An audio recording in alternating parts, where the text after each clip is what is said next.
ဂျပန်နိုင်ငံရဲ့ဖူဂျီတောင်ကိုဗီဒီယိုထဲမှာဖြစ်ဖြစ်ဓာတ်ပုံထဲမှာဖြစ်ဖြစ်မြင်ဦးကြမယ်လို့ထင်ပါတယ်။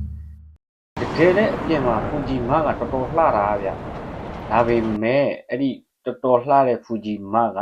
ယခုလက်ရှိမှာအန္တရာယ်အဆင့်ရှိတဲ့အပြင်အချိန်မရွေးပေါက်ကွဲနိုင်တဲ့မီးတောင်တက်ကြွတစ်ခုအဖြစ်စောင့်ကြည့်သတ်မှတ်ခံထားရတာပဲဖြစ်ပါတယ်။တကယ်လို့သာဖူဂျီမီးတောင်ကြီးကပေါက်ကွဲသွားမယ်ဆိုရင်ဘာတွေဖြစ်လာနိုင်တယ်လို့တကယ်ကျွန်တော်ထင်တယ်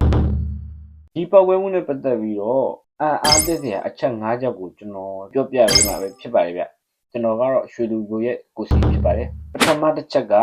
ဖူဂျီတောင်ရဲ့သမိုင်းမှာမီးတောင်ပေါက်ကွဲမှုအကျင့်ရဲ့အနည်းဆုံး16ကြိမ်လောက်ရှိခဲ့ပေမဲ့အမှားဆုံးလို့သတ်မှတ်ခံထားရတဲ့မီးတောင်ပေါက်ကွဲမှုက3ကြိမ်ရှိခဲ့ပါတယ်ပထမတစ်ခုက864ခုနှစ်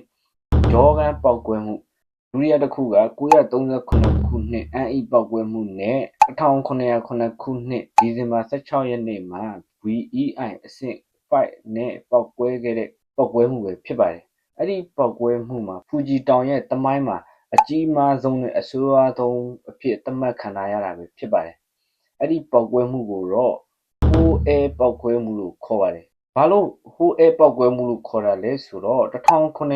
ခုနှစ်ကနေ1911ခုနှစ်အထိကိုဟိုအဲခေတ်ဖြစ်တာကြောင့်ဟိုအဲပေါက်ကွဲမှုလို့ခေါ်တွေ့ရခြင်းပဲဖြစ်ပါတယ်2019မတ်လ1ရက်နေ့ကနေပြီးတော့ယခုလက်ရှိအချိန်ထိကRewa ခေတ်ဖြစ်ပါတယ်Rewa ခေတ်မတိုင်ခင်က1989ခုနှစ်ကနေပြီးတော့2019အထိက Heisei ခေတ်ဖြစ်ခဲ့ပါတယ်အဲ့ဒီပေါက်ကွဲမှုကြောင့်မီးတောင်ပြာတွေကတိုကျိုအထိကီလိုမီတာ100ကျော်လောက်ပြန့်နှံ့သွားခဲ့ပါတယ်ပြအထူ10စင်တီမီတာလောက်ကလူနေအိမ်တွေလမ်းတွေပေါ်ကျခဲ့တဲ့အပြင်စိုက်ပျိုးရေးလည်းပျက်စီးခဲ့ရတာမို့လူထောင်တောင်းချီပြီးဒုက္ခရောက်ခဲ့ရတဲ့နှစ်လည်းဖြစ်ပါတယ်အဲ့ဒီဟိုအဲပေါက်ကွဲမှုပြီးတဲ့ကယခုလက်ရှိအချိန်ထိပေါက်ကွဲမှုမရှိတော့ပဲတိတ်ဆိတ်ငြိမ်သက်စွာနဲ့အိမ်မောကျနေခဲ့တာပဲဖြစ်ပါတယ်ဒါပေမဲ့ဖူဂျီတောင်ကယခုလက်ရှိအချိန်ထိကိုပေါက်ကွဲမှုမရှိပဲတိတ်ဆိတ်ငြိမ်သက်အိမ်မောကျနေခဲ့တာကောင်းပေမဲ့ကျွန်တော်တို့အာရှကြာကြီးအိမ်မောကျနေတာကတော့လွန်တာပေါ့ဗျာဒုတိယတစ်ချက်ကတော့ဖူဂျီမီတောင်ကတကယ်ပေါက်ကွဲခဲ့မယ်ဆိုရင်တိုကျိုကိုဘယ်လောက်ထိခိုက်နိုင်မလဲဆိုတဲ့အချက်ပဲဖြစ်ပါတယ်ဖူဂျီတောင်နဲ့တိုကျိုနဲ့ကကီလိုမီတာ100ကျော်လောက်ပဲဝေးတယ်ဗျသိပ္ပံပညာရှင်တွေရဲ့ခန့်မှန်းချက်အရဖူဂျီမီတောင်ကအကြီးအကျယ်ပေါက်ကွဲခဲ့မယ်ဆိုရင်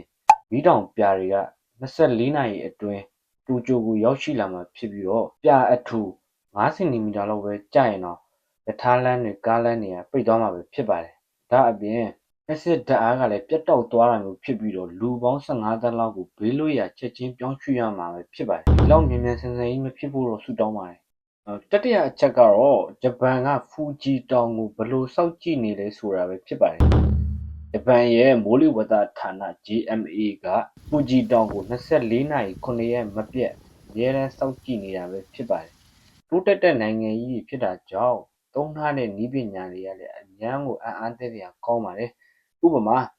မြင်းကနေလှုပ်မှုကိုတိုင်းတဲ့ seismometer ဓာတ်ငွေ့ထွက်ပေါ်မှုကိုတိုင်းတဲ့ spectrometer နဲ့မြေပြင်ပြောင်းလဲမှုကိုတိုင်းတဲ့ GPS တို့လိုစက်မျိုးတွေပဲဖြစ်ပါတယ်ငလျင်လှုပ်ခတ်မှုအနည်းငယ်များလာတာကိုတွေ့ပေမဲ့ပေါက်ကွဲလောက်တဲ့အထိတော့မတွေ့ရသေးဘူးလို့ JMA ကလည်းဆိုထားပါတယ်နည်းပညာတွေကဘယ်လောက်တောင်တိကျလဲဆိုရင်ဓာတ်ငွေ့ထွက်ပေါ်မှုအနည်းငယ်ပြောင်းလဲသွားတာတောင်မှစက်တွေကသိတယ်လို့ဆိုပါတယ်ဒါပေမဲ့မြင်းကနေလှုပ်ခတ်မှုအနည်းငယ်များလာတာကလွယ်ပြီးပောက်ကွဲမှုဖြစ်တဲ့အထိတော့မရှိနိုင်သေးဘူးလို့ထုတ်ပြန်ထားပါတယ်ဒီကြောင့်တိုးတက်နေတဲ့စက်တွေရှိတာတောင်တဘာဝတရားကြီးကခံမှန်းရတော့နည်းနည်းတော့ခက်တယ်ဗျာတို့တဲ့အချက်ကဖူဂျီတောင်သာပောက်ကွဲခဲ့မယ်ဆိုရင်ဂျပန်နေမကကမ္ဘာတဝန်းမှာဘလို့ထိခိုက်လာနိုင်မလဲဆိုတဲ့အချက်ပဲဖြစ်ပါတယ်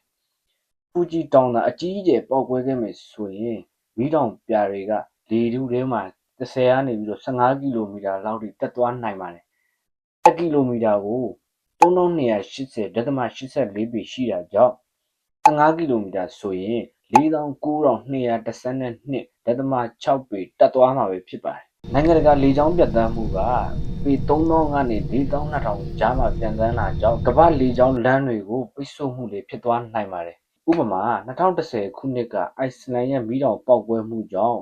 ဥရောပလေကြောင်းလမ်းတွေကပိတ်ဆို့သွားခဲ့ရပြီးတော့ ဆုံးရှုံးမှုကဒေါ်လာ9 ဘီလီယံအထိတောင်ဖြစ်ခဲ့ပါတယ်။ဖူဂျီလိုမီးတောင်ကြီးတာဆိုရင်ဒီထက်ပိုဆိုးလာနိုင်ပါတယ်။ဒါတွေမကသေးပါဘူး။မီးတောင်ပြာတွေကြောင့်နေရောင်ခြည်ပိတ်ဆို့မှုဖြစ်သွားပြီးတော့ကမ္ဘာအပူချိန်1 ဒီဂရီ2 ဒီဂရီလောက်အထိလျော့ကျပြီးတော့အေးဆက်လာမှာပဲဖြစ်ပါတယ်။ရာသီဥတုတော်တော်ကြီးကိုဆိုးဝါးသွားနိုင်တဲ့အနေအထားပဲဖြစ်ပါတယ်။ဒီပောက်ကွဲမှုသာဖြစ်ခဲ့ရင်မြန်မာပြည်ရဲ့ရာသီဥတုကိုတောင်ထိခိုက်လာနိုင်မယ်လို့ထင်ကြတာဗျ။နောက်ဆုံးတစ်ချက်ကတော့ဖူဂျီတောင်ပောက်ကွဲမှုနဲ့ပတ်သက်ပြီးတော့ဂျပန်ကဘယ်လိုပြင်ဆင်ထားလဲဆိုတဲ့အချက်ပဲဖြစ်ပါတယ်။ဂျပန်ရဲ့ပြင်ဆင်မှုကကမ္ဘာအကောင်းဆုံးတွေကပြင်ဆင်မှုတစ်ခုလို့တောင်ပြောလို့ရတယ်။2025ခုနှစ်မတ်လ21ရက်နေ့မှာဂျပန်အစိုးရကဖူဂျီတောင်ပောက်ကွဲမှုနဲ့ပတ်သက်ပြီးတော့အရေးပေါ်အစီအစဉ်တွေကိုပြန်လည်ပြင်ဆင်ခဲ့တယ်လို့သိရပါတယ်။သူတို့မှာလူပေါင်း15သန်းလောက်ကိုဘေးလွတ်ရာကိုဘယ်လိုရွှေ့ပြောင်းရမလဲဆိုတဲ့အသေးစိတ်မြေပုံတွေအစီအစဉ်တွေရှိပါတယ်။ပြအထူး2စင်တီမီတာလောက်ပဲကြာရင်တော့မှလမ်းတွေပိတ်မှာမဟုတ်ချင်းလေးဆက်တွေရထားတွေဘတ်စကားတွေကိုအဆင်သင့်ထားတာပါလေ။ဒါအပြင်ဖုန်းထဲကနေသတိပေးတာတွေဒေသခံတွေကိုနှစ်စဉ်လေ့ကျင့်ပေးနေတာတွေလည်းရှိပါတယ်။ဒီလိုပြင်ဆင်မှုကပဲလူတန်းပေါင်းများစွာရဲ့အသက်ကိုကယ်တင်နိုင်မှာပဲဖြစ်ပါတယ်။ဂျပန်ရဲ့ပြင်ဆင်မှုကစနစ်တကျရှိတာကြောင့်ငွေရင်းတို့ရောအံ့ဩစရာကောင်းတယ်လို့မထင်ဘူးလား။ဒါဆိုဖူဂျီတောင်ပောက်ကွဲမှုနဲ့ပတ်သက်ပြီးတော့အံ့အားသင့်စရာကောင်းတဲ့အချက်5ချက်ကိုသိသွားပြီလို့ထင်ပါတယ်။ဘယ်အချက်ကများတငယ်ချင်းကိုအံ့ဩစေလဲဗျ။ကျွန်တော်ကတော့စရုပ်ဓာတ်အချက်ဖြစ်တဲ့ဖူဂျီတောင်ပောက်ကွဲခဲ့မယ်ဆိုရင်မြန်မာပြည်ရဲ့ရာသီဥတုကိုထိခိုက်လာနိုင်တယ်ဆိုတဲ့အချက်ကိုတော့စိတ်ပူတယ်ဗျ။ငယ်ချင်းတို့လည်း comment မှာရေးပေးသွားလို့ရပါတယ်။ဒါဆိုနောက်ထပ်ဗီဒီယိုတွေကျမှကျွန်တော်ပြန်တွေ့ကြမယ်နော်။